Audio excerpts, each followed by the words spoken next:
serving in the SCA with disabilities. I've been in the SCA now for about 2.5 years, maybe. And when I started, I was a bit healthier than I am now. I was able to do a lot more things than I do now, and I really enjoyed the service aspect of it. I liked everything that you could do, all the things that you could help people with. I enjoyed that part of it, and it was something that really drew me. And then about a year or so ago, I took a really severe dive with my health, and I got to the point that I couldn't walk for more than 10 feet without bowing over. And a lot of the things that I was looking forward to doing service-wise kind of went out the window. And it was really kind of disappointing, kind of depressing. And so I started talking to people, because I am nothing if not determined, and started finding ways that I could help out and do service in the SCA and still not necessarily move from the chair that I was in. And people that have disabilities, and I think sometimes that people feel helpless because they see all the running around that everybody does, and the person that always comes to my mind is Don Cornelius, and the man never stops moving, and in fact makes me tired thinking about, oh my goodness, I'm going to see him and he's going to be moving, he's not going to stop. And you can get kind of discouraged when you want that kind of energy and you want to be able to do those things and you can't. And when you get discouraged with your disability, a lot of times you give up and think, you know what, that's just it. I'm just going to sit here and I may enjoy seeing everything, but I'm not going to worry about serving. And that's not fair to you, and it's also not fair to the people around you, because there's still so much vitality, even if all you can do is sit in a seat. And there's so much that you can do to help. I haven't stopped serving, and I don't do a lot. Trust me, I don't hardly do anything. But I find the things that I can do, and that's what's really, really important. So I kind of divided this up into about 3 different parts. One of them is, and I will have a handout hopefully tomorrow that's kind of got these little tips and tricks and points and things. How to serve while disabled, how to be disabled while serving, because there's an important component to that, and how to support those who are serving disabled. So if you are a friend or you know a friend that is disabled, this is also for you to hear and to listen. That way you can help them out as well. First of all, how to serve while disabled. There are quite a few different things that I noticed. You know, there's lots of disabilities and things like that out there, but it kind of folds into about 3 different components. One of them is anxious and autism. Hold on, I have children. Hey, y'all be quiet. Y'all go outside, or you be quiet in here. Okay. Apologize, little ones. Serving while anxious or with autism, I put autism in this one because autism lends itself a lot to an anxious type of behavior. Serving while depressed, and then serving while mobility challenged, because those are kind of some of the 3 components that prevent us from being able to have service. And a lot of disabilities, you may have diabetes, or you may have rheumatoid arthritis, or maybe you have an anxiety disorder, things like that, and they kind of all fall in these 3 categories when it comes to giving service. So I'm just slowly starting to compile a list of things for people to do, and I am always in the market. If you know of something, because again, I've only been doing this for 2.5 years, so there's a lot of service aspects of the SCA that I still don't know about. So if you know of something, you think, oh, I think a person with anxiety could do this, or oh, I think a person with depression or a person with mobility issues, they could do this, shoot me a message on Facebook and say, hey, add this to your list. Because it's just something, you know, people can go to and reference and say, hey, okay, let me, I didn't think about that, let me do that. When you're having anxious people, people with social anxiety, people who don't like to talk to people, people who get nervous very easily, things like assisting the feast steward, sitting back there washing dishes, cutting up vegetables, It's something that I could do. I could sit down and have a bunch of carrots and potatoes thrown in front of me, and I could work away. And the feast steward would appreciate that so incredibly much. It frees them up to do things. Assisting a nasty crat. If you got anxiety, you don't want to be around people, you don't want somebody, being all happy up in your face, go empty the trash or help the person that's the nasty crat. We have a young man, and I say young, he's older than me, but he seems young. He does not like to be in the forefront. He is not an outspoken person. He doesn't talk to people. But he will never turn down anyone who says, hey, can you help me lift this? Can you help me load this up? Can you take this over here? Can you go empty the trash? Runs and does all of it and never even thinks twice. So sometimes, simple things like that. You have no idea how much you can help out your autocrats, your nasty crats, your feast stewards, your barony, your canton, by just cleaning up. I was recently an autocrat. That was an experience in itself for our event in our canton. And to have somebody write some notes, somebody that could sit down and fix the feast tokens or the site tokens out of the way, somebody that could do something like that. So if you're having an event and you have anxiety, it's to find that autocrat and say, hey, you got anything small that you want done that you need somebody to do, and you're going to end up doing it because you can't find anybody else willing to do it? Let me do that. Things that you can do at home, like making garb. You have any kind of sewing.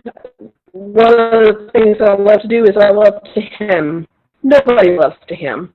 Nobody likes hemming at all. But I love to sit and hand stitch hemming. That's what I like to do. It's come at home with me, I'll hem it for you.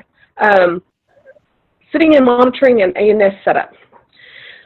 You're at an event, they've got all these wonderful goodies out there. They need somebody to sit there and monitor that. So, we hope that nobody would walk off with something, but, maybe a child that doesn't know any better. Just to sit there quietly and maybe read your book or work on your project, but you don't have to deal a whole lot with people coming up asking questions and all that kind of stuff. Those are some good things to help guide somebody who's anxious, or if you're anxious yourself. Those are some little tips and tricks. There's so many more. Setting up a list field,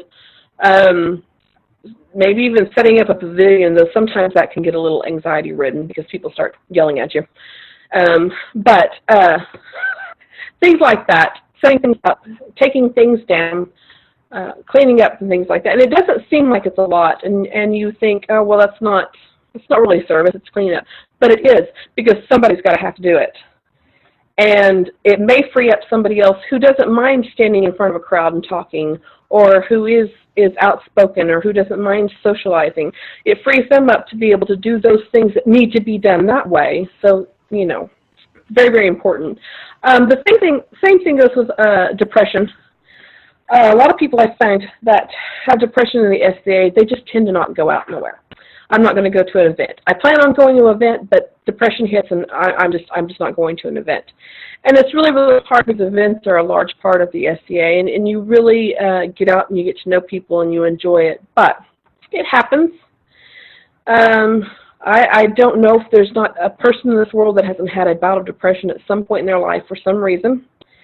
And we all know how that feels, and a lot of times it accompanies with pain and anxiety, fatigue, and things like that. So, in your home work, doing stuff in your home. I have a very good friend who suffers severely from depression, and an excellent seamstress, makes lots and lots of garb. And one of the things that helps her with her depression is the sewing. Is when she's feeling down and she's feeling upset, she just pulls out her machine and she just starts sewing. There are lots of new people coming to the SCA, and loaner garb is always needed, or making garb for somebody that's special in your life, or just, to get rid of that fabric stash that you've got sitting in your laundry room or wherever. Making garb for people, making loaner garb for people. If you're a person who's depressed and you like to kind of get out and garden and piddle around. The Herbal and Apothecary Guild, they always can use plants and stuff to make tinctures and things like that. It's finding those little things to throw at somebody and say, hey, I really can't get to an event. I really don't feel like doing this, but here, why don't I send this with you and you can do something with it? People always appreciate that, and they could, you know, those that are really busy and they're running around may not have the time to be able to do that, and it would be a great help and a great service to them to do so.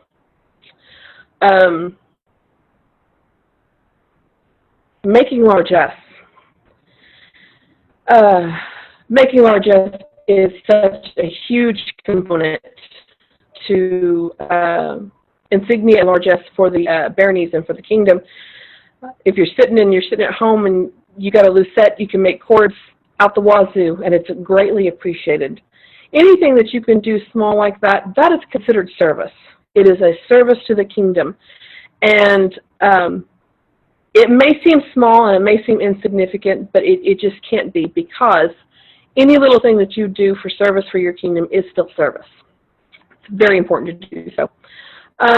Mobility challenged. When you have problems with mobility, a lot of times I have a really good friend, some of y'all may know Susan the Curious. Yeah, we sit and talk. We have a very similar diagnosis. And mine's early stages and hers is more later stages. So we sit and we talk about different things. And she doesn't get to get out to events much, but she likes to. She is very heavily on Facebook. She has a lot of social media. She's always posting things and encouraging people, talking to people.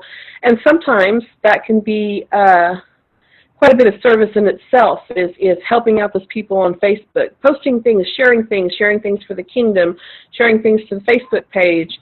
It may not seem like it, but when you're really, really busy and you're trying to get things done for an event, that Facebook, sharing those things and answering questions, oh my goodness, it drives you absolutely mad trying to keep up with the questions and all the other stuff that you're doing. So if you're somebody that's stuck at home and you can't really do a lot, how about some social media? Working on some social media for events, for even just your barony or kingdom, throwing those posts up there, answering questions and things like that. That's a huge amount of help right there. Stuck at home, again, making garb, loaner gear, coordinating events. I helped coordinate the classes for Winter Kingdom this last year. I did it all on my computer. That was my job, was to make sure that the classes got in and classes got situated. So I didn't get out to do anything. I wasn't running around trying to gather things up. I wasn't finding I wasn't doing any of that stuff. I was making sure that the classes got put where the classes were supposed to be. And it wasn't hard. It wasn't stressful, really. There was a couple of teachers about made me pull my hair out, but we got everything fixed, and everything went great. And it took a load off of the autocrats themselves, because they weren't having to try to put those classes together amongst doing all the other things. So those kinds of things are very good. If you're stuck at home, social media, believe it or not, is a great part of the SCA, and it's a good service for it. If you're somebody that likes to get out, and you can get out a little bit, and you can get to an event and sit down, and that's normally where I'm at in the points. I can get to an event, and I can get set down, and that's about where I stay. I have found an enormous amount of things that I can do, and I absolutely love it. I have discovered list mistressing. Love list mistressing. Really trying to get into it because, again, I pull up my chair, I get my soft, comfy blankets, I get my drink, I get my snacks, and I'm there for 8 hours, and I'm okay with it. And I get to see people, because I'm very, very social, unfortunately. Get to see people, get to talk to people, get to watch the fighting, and yet I don't move, so I don't hurt. Troll is an incredible service that you can do if you can't really move a lot. Sitting at Troll, helping people sign in, taking money and all that kind of stuff, that is, and they're always needing help with Troll. It's an excellent form of service that you can give, and you're sitting there. For Crown Tourney, when they did Crown Tourney up in Tulsa, I think it was last January, I think it was. I don't know, my times get screwed up. I was starting to go on the downhill side. So what I told them was, listen, I can't really do anything. Just let me run. I'll just sit here at the troll, and I'll just stay here until it's over. And I did, from like 6 or 7 o'clock in the morning until it shut down at noon. That's what I did, was I ran troll. And it's about the only way that I could serve at that point, and so that's what I did. Finding those ways of service is not as hard as you think. Asking your autocrat what you can do in an event. Do you need me to sit here and rock a baby to sleep? I know you've got a baron and a baroness that got a little baby. You know what? How about you let me hold the baby and rock the baby while y'all go run around and do stuff? Helping a merchant out by sitting at their table for a little bit so they can run and get something to eat and go to the bathroom. Doing the same thing for somebody that has to sit at a list field. Maybe they need to go to the bathroom, or maybe the water-bearing people, they may need to go to the bathroom. So you sit there and watch everything and guard it. And then when they come back, you can go on and watch your fields and things like that. Sitting and watching an A&S table is always something that you can do. They're small, and they seem a lot of times so very insignificant, and they're not. They are vital. Again, helping the feast steward. A lot of times, if you have mobility issues, you can, again, sit and chop up vegetables, sort things for them, whatever they need. There is so much that you can do and that you don't think that you can do until you get out there and ask. So I'm kind of going to move on. I know that there's probably a lot more things. Again, I'm starting to slowly compile this, so if you know of any more, just shoot them out there, and I'd be happy to add them. But I'm going to move on to how to be disabled while serving. It sounds funny. You're already disabled. Why do you need to learn how to be disabled while serving? Because there's a lot of things that we do when we do have disabilities, and we forget those when we get so involved in this wonderful game, and we want to be like I'm a head first type of person, dove in head first and didn't stop. And we get that way, and we want to do so much and all that kind of stuff. And then we forget, okay, I am disabled, and there's a certain amount of reminding that I need to do to myself. Things like what to do, speak up for yourself. If you're somebody that doesn't speak well, like me, I can literally talk to anybody, talk to a brick wall and have a pleasant conversation. But if you're somebody that doesn't do well for speaking up, find a friend, somebody that knows you, that knows your disability, to help you speak up. And that way you say, hey, I'd like to help. What can you give me to help? And you know what? Pester your autocrat until your autocrat says, here, do this. Then they'll realize, oh, you know what, that person did that last time. Maybe they'll do it again. And you found your way into service. Or have a friend, again. Have a friend that'll pester the autocrat to death until you get something to do. Try ways to serve that work with your disability, not against it, even if you think that you're not going to like it. I'm very bardic. That's what I like to do. I kind of got into the SCA to do bardic, and I thought, I'm not really going to do anything else. And then I slowly tried other things just because somebody said, hey, try this, you might like it. And I really got into, I liked to weave. I discovered the listener string. I love to do troll and things like that. And I've slowly discovered ways of serving that I didn't think that I would like. So try something, even if it's just once. Try a different form. Maybe you were a water bearer for most of your SCA career, or you really liked it, and all of a sudden you can't do water bearing anymore. Why don't you try doing the list? Or it's still a way to be around the fighting and helping out. Or sitting behind the table at the water bearing and putting olives and pickles and oranges into cutting them up. Everybody needs somebody to cut up pickles. Need cut up pickles. I did that. That was ridiculous. Find others who are disabled and kind of band together and create a little bit of a group, and not necessarily a clique, but to help each other out, to say, hey, you know what? I notice you're having problems with this. Why don't you try it this way? And I bet you'll really, really enjoy it. Kind of finding those others to support people who have disabilities and say, listen, you can serve. I can serve, you can serve, we all can do this. and let them know that they're not alone, because sometimes that happens when you have a disability. You think, I'm the only one that's suffering from this. I'm the only one that's experiencing this. And you don't realize that there's, you know, at least another dozen people, most of them sitting around you, that have the same issues. And it is okay to ask for help for helping. You're going to help, but you may need help in helping. And there's nothing wrong with asking for help in helping. Nothing at all. And don't be afraid to do that. I know a lot of times we get a whole guilt syndrome of, you know, I can't do this anymore. I can't pull my weight. I'm not a useful person.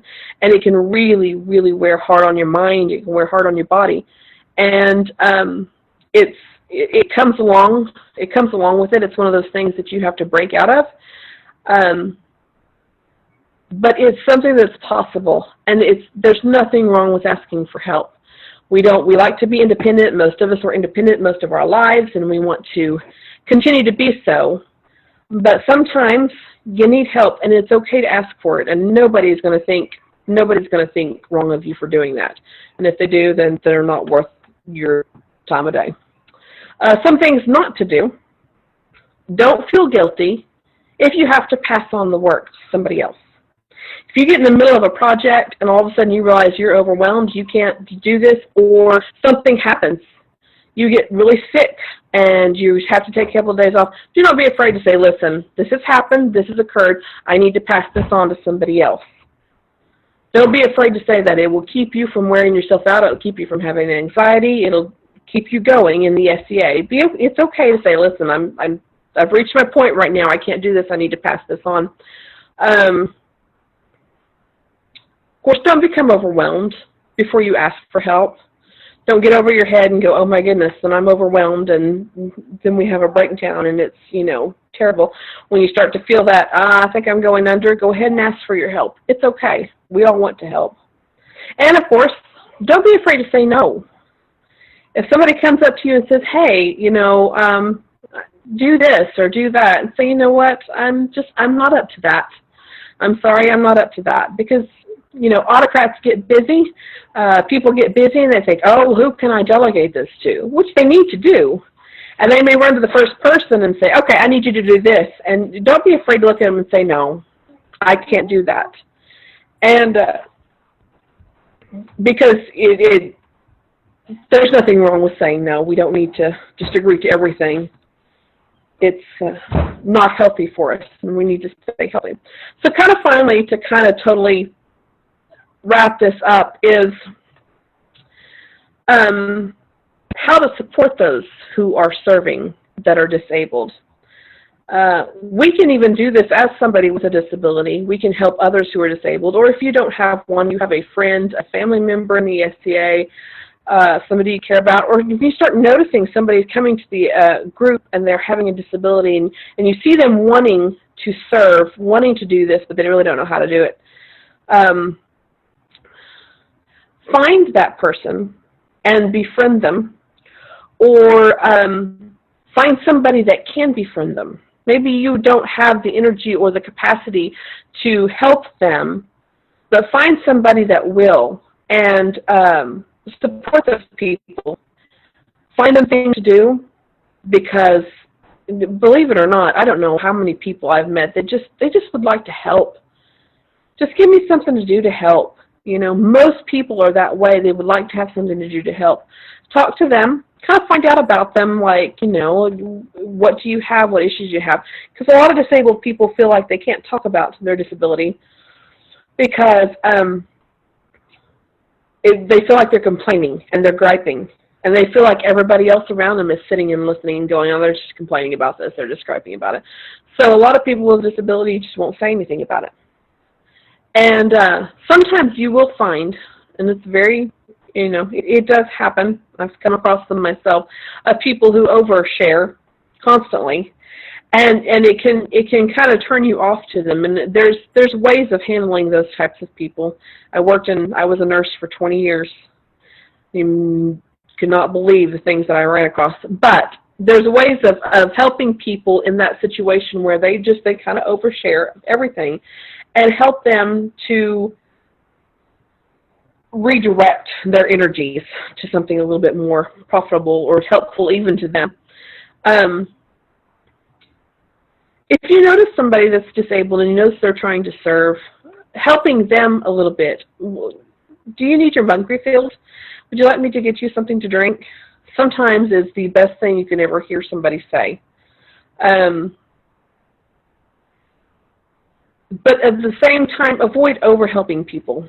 I'd always laugh at over-helping is let them do things. Encourage them to do things.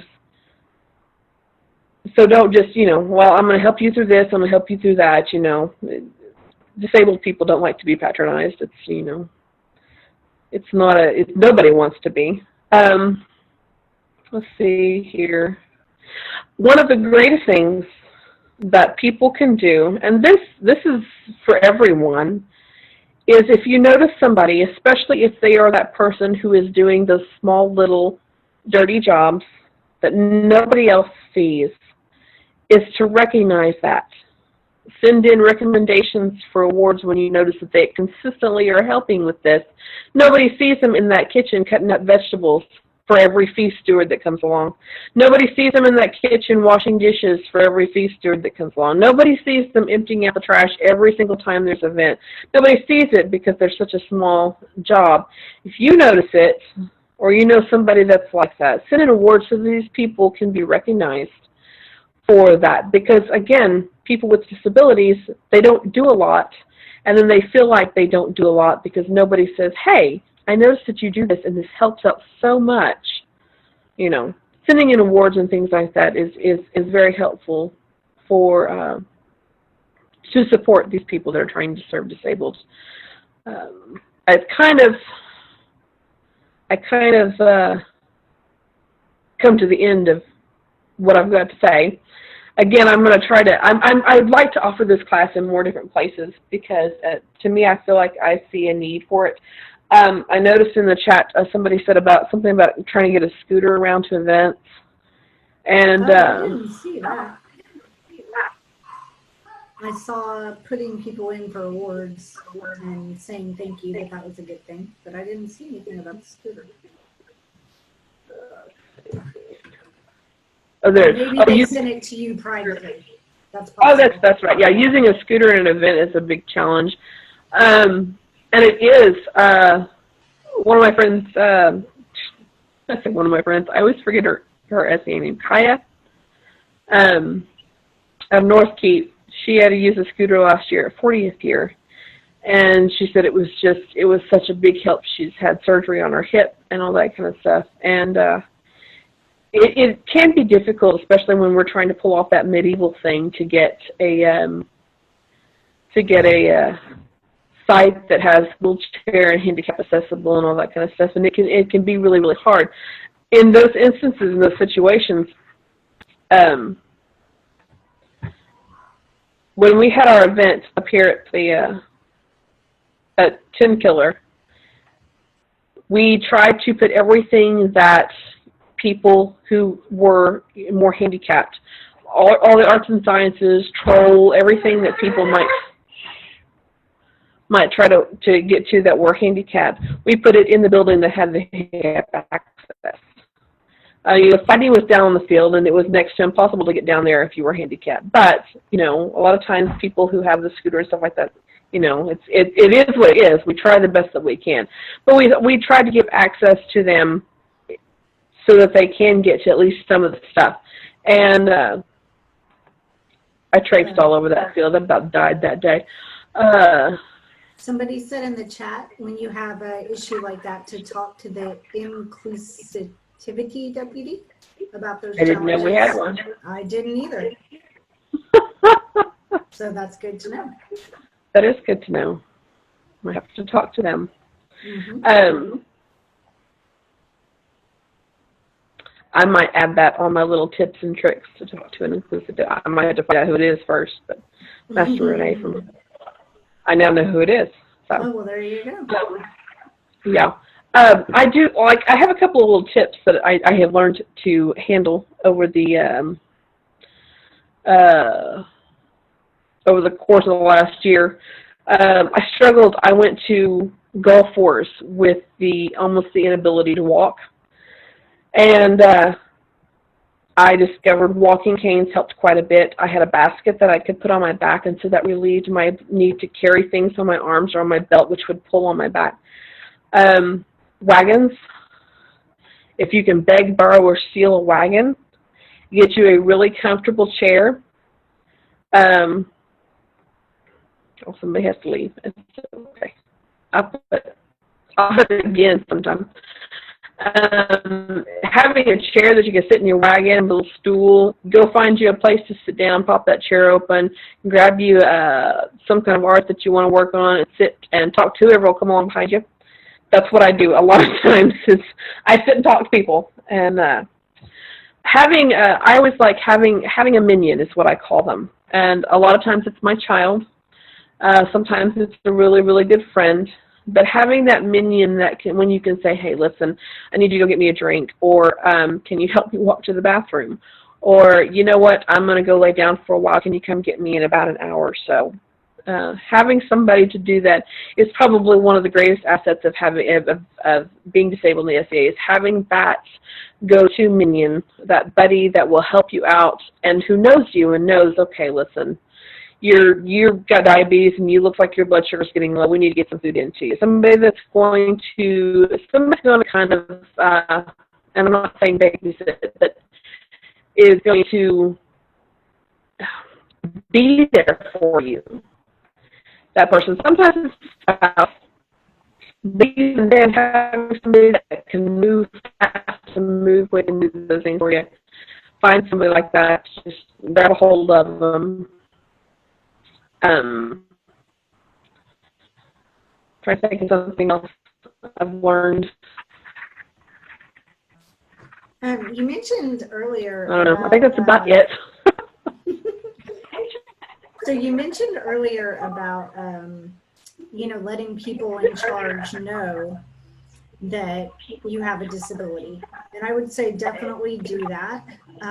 When I was head of entourage for Jason and Margarita, I had a guy that wanted to do entourage, but he said, I can't stand. I have to be able to sit. So I would put him on shifts where I knew he could sit, or I would tell him, okay, I'll make sure you have a chair wherever they are. If they're not sitting, you can still sit. That's I've done that for Elizaveta. I can't follow Bjork around because the man runs all over the place. But Elizaveta normally sits, and I can sit beside her and fill her mug whenever she needs it. I did that at Braggart's War. I was her. I just made sure she was okay, made sure she had food, made sure she had water, and again, they know, though, they're aware that I have this disability, and so they can say, hey, listen, I need you to do this. It means you're going to be sitting. And so letting the people around you know, hey, listen, I would love to help, I would love to do this, but here's my issue, and this is my limitations. Mm-hmm. One of the things that I saw, and I've watched it very closely, is the symbiotic relationship between Adalia and Francesca. Adalia is correct and out there, and she can speak and move and go, and Francesca is really quiet and more introverted, and she doesn't like to talk to people. And I have seen how they have worked together, and Adalia does the things that need to be spoken, and she does the things that need to be bright, and then she helps Francesca find the things that Francesca likes to do. Mm-hmm. And it has really allowed Francesca to do more things. She was an autocrat, and she's pulling out and she's doing all the stuff because she has somebody there that can help speak for her and help encourage her, even though she is an extreme introvert and doesn't like to be in the limelight or anything like that. But she's doing all of these things because she has somebody that will speak for her. So finding that friend, telling somebody, if you can't tell somebody, find somebody that will. Tell the people who are in charge, entourages, autocrats, anybody that, officers in your kingdom, officers in your barony, officers in your canton. Hey, I want to help. I would love to help. What can I do? So, yeah, I agree. Totally agree. I would also say, you talked earlier about, you know, don't be afraid to pass something on if it becomes too much.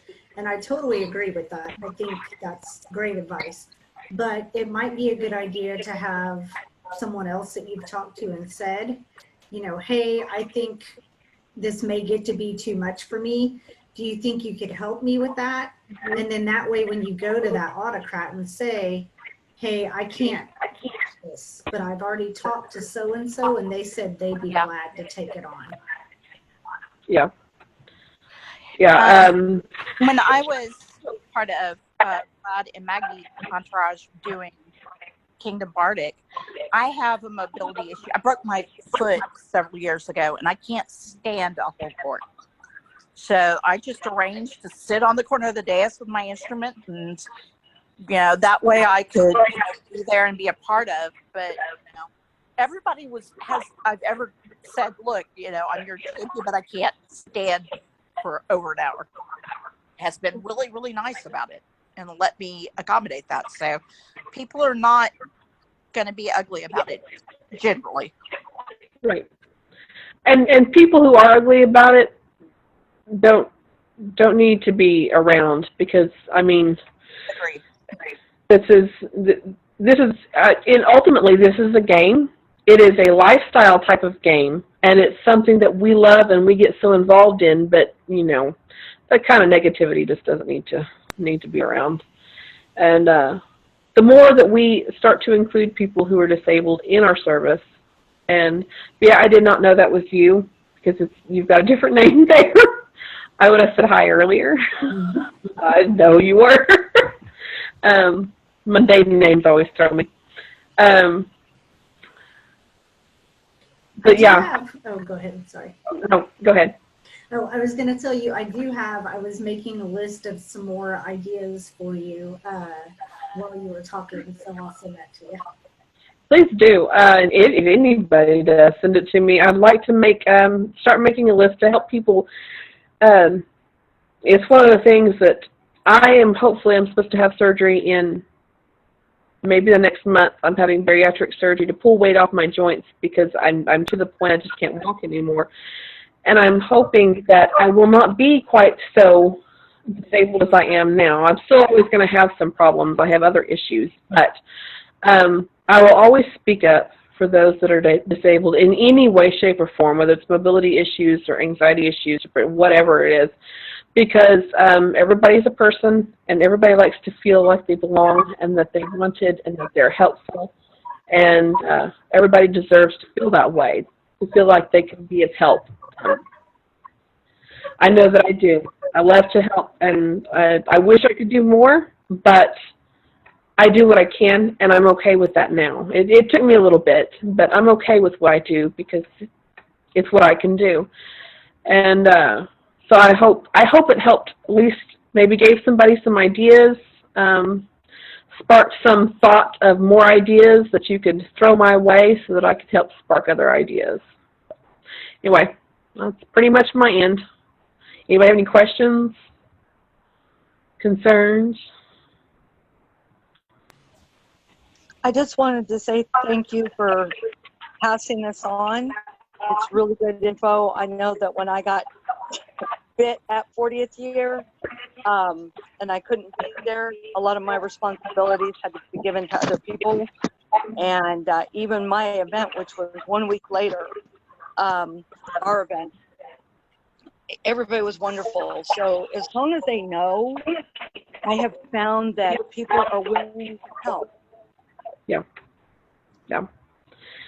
And sometimes, and again, we forget sometimes to say, hey, I'm just, it's a bad day, or I've had this problem. You were up and running around at 40th year until you got bit by a snake. You were just fine at 40th year until you get bit by a snake. So sometimes it does. It's telling people, hey, I've got this, and I really want to help, but I need to help. So, yes, serving as a local officer is a really good way to do that. And a lot of things you think, oh, I can't do that. I'm not able to do this, or I'm not able to go to events. I can't do that. But there's lots of people that can go to events for other reasons, that, you know, life gets in the way, or mundane life gets in the way, or this happens or that happens, and they can't be at events. But they're still serving in this way or that way. It's small in bits and pieces. So don't forget to ask, how can I help? And don't forget to say, this is what I can do. Now, how can I help? So, anything else? I think I'm good. Did anybody have any questions or comments? All right. Well, thank you guys so much for coming. Thank you so much for teaching. I appreciate it. We'll get the recording posted, and I'll send you those other ideas that I have. I appreciate it very much. Thank you guys for listening. Oops, I muted myself while I was talking. Thank you. Thanks, and have a good night. Good night. Bye. Bye.